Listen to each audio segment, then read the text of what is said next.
Merhaba, Tarkan Özvardar ben. Bugün YouTube kanalımızda birçok hayvan sahibinin özellikle bu sene, bu yaz döneminde çok sorduğu soru, çok büyük problem olarak konuştukları köpeğim çok fazla tüy döküyor, neden bu kadar tüy döküyor sorusuna yanıt vermeye çalışacağım. Birincisi, ilk önce köpeklerin tüy yapılarını bilmek gerekiyor. Bunu algılayabilmek için köpeklerin neden özellikle bu yaz neden çok fazla tüy kaybettiklerini bilmek ve genellikle tüy dökümlerinin ne zaman olduğunu anlamak hedefli olarak ilk önce köpeklerin tüy yapılarını bilmek gerekiyor. Birincisi, bütün köpeklerin vücutlarını saran bazı ırklar hariç, işte Meksika tüysüz köpeği ve Çin tüysüz köpekleri hariç bütün köpek ırklarında vücut tüyle kaplı ama değişik formlarda olabiliyor biliyorsunuz tüyler. Bazı ırkların ince bir tüy yapısı oluyor. Bazı ırkların çift katmanlı, hatta 3 katmanlı tüy yapıları olabiliyor. Tüy altı tüy yapıları olabiliyor. Özellikle bu tip ırklarda, yani soğuğa dirençli ya da genetik olarak çift katmanlı ya da 3 katmanlı olan ırklarda tüy dökümü çok daha yoğun olarak karşımıza çıkıyor. Örnek vermek gerekirse Alman çoban köpekleri çift katmanlı tüy yapısına sahip olan köpekler. Malinois'lar çift katmanlı tüy yapısına sahip olan köpekler. Golden Retriever'lar çift katlı tüy yapısına sahip olan köpekler. İnce ve tek katmanlı olanlar, örnek vermek gerekirse Dobermanlar, Chihuahua'lar tek katmanlı olan, tek tüy katmanına sahip olan köpekler ve bunların tüy kayıpları birbirinden farklı şekillerde oluyor. Irka göre veyahut da köpeğin genetik yapılanmasına göre tüy yapıları farklı oluyor. Aynı zamanda bazı köpeklerin tüyleri ince ve düz yapılıyken bazı köpeklerin tüy yapıları kıvırcık olabiliyor, dalgalı olabiliyor, rasta şeklinde olabiliyor. Dediğim gibi ırk ve genetiğe göre tüy yapıları da farklılaşabiliyor. Şimdi birincisi, bir köpek edindiğiniz zaman sonuçta bu hayvanın tüm vücudu kıllarla kaplı. Tüy kaybetmemesi gibi bir ihtimal söz konusu değil. Yani tüy dökmemesi gibi bir ihtimal söz konusu değil. O yüzden bir köpek sahipleneceğiniz zaman onun belli zamanlarda, belli zaman aralıklarında tüylerini kaybedeceği, hatta ev içerisinde beslenenlerin neredeyse tüm sene boyunca tüylerini zaman zaman fazla, zaman zaman da stabil biçimde kaybedeceğine kendinizi ikna etmeniz gerekiyor. Yani toleranslı olmanız gerekiyor. Eğer evinizde bir dostunuz olacaksa, bir köpek dostunuz olacaksa tüye alışmanız gerekiyor arkadaşlar. İlk önce bunu bir kafaya koymak gerekiyor. Köpekle yaşayacaksanız tüyü tolere edebileceksiniz. Dökülen tüyü de tolere edeceksiniz ki bunu zaten empati yaparak da anlayabilirsiniz. Biz insan olarak sadece kafa bölgemizde yoğun saç olarak tüy taşıyoruz ki biz bile günde ortalama 20 ila 40 tel tüy kaybediyoruz. Yani saç kaybediyoruz. Dolayısıyla bir köpeğin tüm vücudu kıllarla kaplı, bir köpeğin de günlük birçok tüyünü kaybetmesi anormal bir şey değil. Dolayısıyla buna karşı toleranslı olmak zorundayız. Bazı ırkların tüy dökümleri çok daha azdır.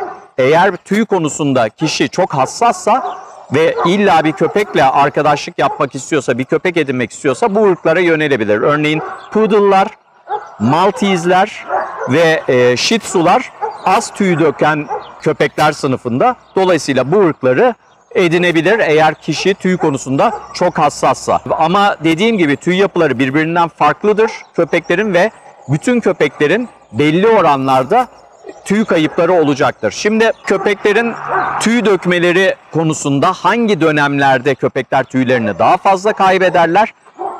Ev köpekleri nasıl tüy kaybederler? Dışarıda yaşayan, bahçenizde yaşayan köpekler nasıl tüy kaybederler? Bunları bilmek gerekiyor. Birincisi, özellikle undercoat'a sahip, yani alt tüy yapısına sahip olan köpekler dışarıda yaşıyorlarsa tam olarak yaz ayının sonu ve ilkbaharda tüy kaybetmeye başlarlar. Yani klima adaptasyonu dediğimiz sıcaklıkların değişmesine bağlı olarak bünye hazırlık yapmaya başladığı dönemlerde yoğun tüy kaybıyla karşılaşırız. Neden bu dönemler? Tıpkı bizim gibi düşünün.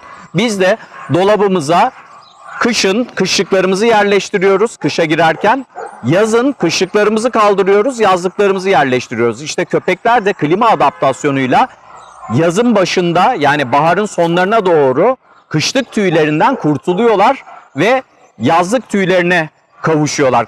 Undercoatlarını yani alt tüy yapılarını kaybediyorlar. Özellikle çift katmanlı tüy yapısına sahip olan köpekler ve bu dönemlerde çok daha yoğun bir tüy dökülmesiyle karşılaşıyoruz ki dışarıda yaşayan köpekler bu keskin mevsim döngülerini klima adaptasyonuyla karşılayıp belli dönemlerde yoğunlukla tüy döküyorlar. Ama ev içerisinde yaşayan köpekleri şöyle düşünmek gerekiyor. Klima adaptasyonunu tam şekillendiremiyorlar. Niçin? Çünkü yazında dışarısı sıcak, kışında ev ısıtılıyor, ev sıcak. Buna bağlı olarak da klima adaptasyonu şekillendirmeleri zor oluyor ve tüy dökümü tüm seneye yayılıyor.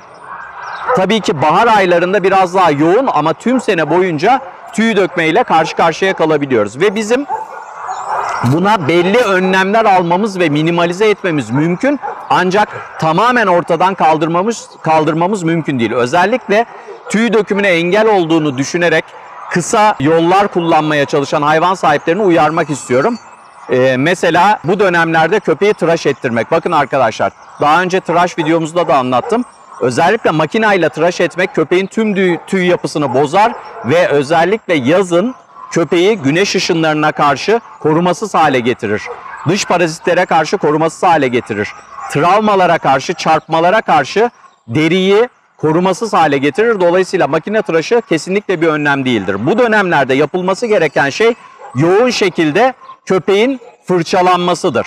Her gün gerekirse günde 2 defa ters düz şekilde köpeğin fırçalanması sayesinde bu tüylerden kısa sürede kurtulmak mümkündür. Gelelim özellikle bu sene hayvan sahiplerinin her sene bu şikayetleri vardır. Özellikle bahar geçişlerinde köpeğinin çok fazla tüy kaybettiği, bütün hayvan sahipleri en çok kendi köpeğinin tüy kaybettiği, evde her yerde tüyler uçuşuyor, elimi sürsem bile elimde tüyler kalıyor, bırakın taramayı falan diye veyahut da taradığım zaman kendi köpeğimden bir tane daha çıkıyor, o kadar yoğun tüy kaybediyor gibi yaklaşımlarda ve şikayetlerde bulunur. Ama bu sene bu çok daha yüksek oranda. Niçin? Çünkü bu sene Türkiye'deki iklim biraz değişik bir iklim değişimi yaşadık.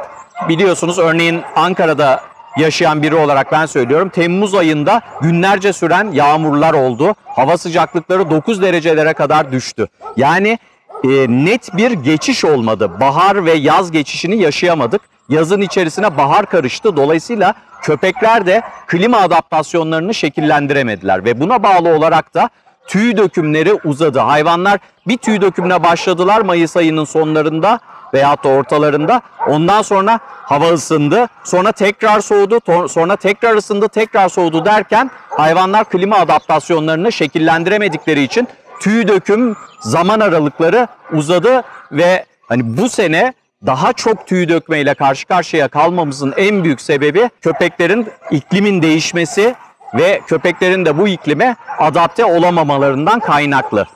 Bu dönemlerde, tüy değiştirme dönemlerinde köpeğe neler yapmak lazım? En başta söylediğim gibi taramaya çok dikkat etmek gerekiyor. Düzenli olarak köpeği taramak oldukça önemli kurallardan bir tanesi.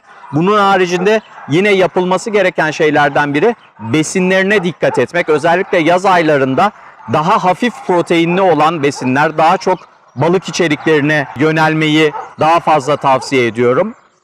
Bunun haricinde tüy dökümünde köpeği rahatlatmak hedefli olarak yine omega 3, omega 6 içerikli olan deri ve tüy bütünlüğünü sağlayan preparatlarla desteklemek mümkün ve yaz aylarında özellikle üşütme ihtimali daha düşük olduğu için yıkamaları sıklaştırmak, yıkarken tabii ki doğru şampuanlarla, doğru aralıklarda ve doğru şekilde köpekleri yıkayarak ölü tüylerden çabuk kurtulmasını sağlamak mümkün. Tabii ki tımarlamak en önemli noktalardan bir tanesi taramak. Köpeği küçüklükten itibaren taramaya alıştırmak, günlük taramak oldukça önemli. Yine tarama aparatlarını doğru şekilde kullanmak, ırka göre ve tüy yapısına göre doğru aparatları kullanarak, tarayarak köpeklerin bu dönem içerisindeki tüy dökülmelerini minimalize etmek mümkün veyahut da köpekleri bundan çabuk kurtarmak mümkün. Eğer bunu yapmazsak ne oluyor?